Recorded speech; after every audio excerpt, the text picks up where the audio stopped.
অপহরণ শুরু হয়েছে আলীকদমের এক মৃত ছেলেকে দিয়ে। এরপরে লামার টঙ্কাবতী নাইক্ষণছড়ির বাইশারি ইউনিয়নে রাবার শ্রমিকদেরকে অপহরণ করা হয়েছে। এখন যেদিকেই শুনছি, যেদিকেই যাচ্ছি, সেদিকেই অপহরণ আতঙ্ক। এই অপহরণ করছে কারা, করাচ্ছে কারা, কীভাবে সংগঠিত হচ্ছে এই অপহরণ, এটাকে খতিয়ে দেখার কেউ নেই। যারা আছেন তারাও কেমন জানি চুপ করে বসে আছেন।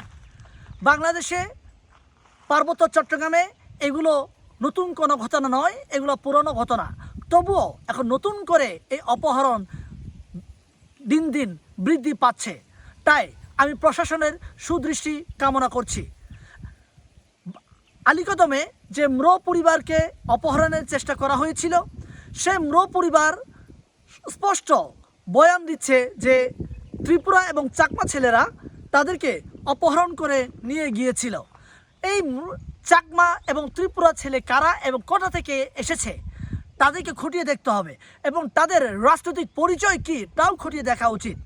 এখন এটা অনেকেই বলার চেষ্টা করছে এই অপহরণ নাকি আপনার সাম্প্রতিক দাঙ্গা কিংবা বর্তমান সরকারকে একটা বিব্রতকর পরিস্থিতিতে ফেলার জন্য এই অপহরণগুলো সংগঠিত হচ্ছে। আমার প্রশ্ন হচ্ছে, JSS, UPDF, mock party, Kuki-Chin এরা কিংবা যতগুলো সামাজিক সংগঠন আছে, কেন আজকে এই মৃত পরিবারের পাশে দাঁড়াচ্ছে না? কেন আজকে তাদের পক্ষে হয়ে রাজপথে সোচ্চার হচ্ছে না? তার কারণ খুঁটিয়ে দেখলেই বুঝবেন যে এই চাকমা কিংবা ত্রিপুরা ছেলেরা জেএসএস অথবা ইউপিডিএফের কোনো না কোনো সংগঠনের সাথে সম্পৃক্ত। এই সম্পৃক্ততার তথ্য ফাঁস হবে বলেই আজকে এই তথাকথিত অধিকার কর্মী সন্ত্রাসী বাহিনীগুলো আজকে রাজপথ কাঁপাচ্ছে না। আমার এই পাহাড়ের শান্তিপ্রিয় সহজ সরল ভাইদেরকে অনুরোধ করছি, যারা ভুল পথে চলে গেছেন, এই যে চাকমা এবং ত্রিপুরা ছেলেরা তারা অপহরণ করতে গিয়েছে কাকে? মৃত ছেলেকে। মৃত ছেলে কে? তাদের বয়ান অনুসারে যদি আমি বলি, তাহলে এই মৃত ছেলেরা তো আমাদের ভাই, নিজের ভাইকে নিজে অপহরণ করতে গেছে। এই যে অপহরণ শিখিয়েছে কে? জেএসএস, ইউপিডিএফ শিখিয়েছে, কুকিচিন শিখিয়েছে, মক পার্টি শিখিয়েছে এই অপহরণগুলোর জন্য। তাই এই অপহরণগুলো যদি বন্ধ করতে চান, তাহলে মৃত চাকমা, খিয়াং, খুমি, বম, লুসাই, পাংখোয়া, আমরা যারা শান্তির প্রিয় মানুষ আছি, আমরা প্রত্যেকে তাদের বিরুদ্ধে আওয়াজ তুলতে হবে।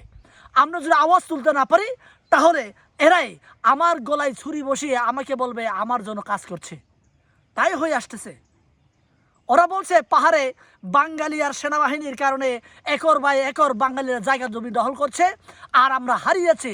এদের কারণে আজকে মৃত জাতিরা, এদের কারণে আজকে ত্রিপুরা জাতিরা মুসলিম জাতিতে ইসলাম ধর্ম গ্রহণ করছে। যেমনটা আগে যারা হিন্দু ছিলেন এরা ইসলাম ধর্ম দলে গ্রহণ করেছে এই ব্রাহ্মণদের নির্যাতন নিপীড়ন থেকে বাঁচার জন্য।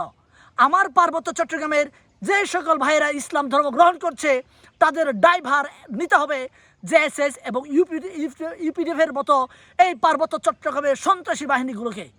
কারণ তাদের ভয়ের কারণে, তাদের চাঁদাবাজিতে বিরক্ত হয়ে আজকে এই সহজ সরল ভাইয়েরা ভিন্ন ধর্ম গ্রহণ করতে বাধ্য হচ্ছে।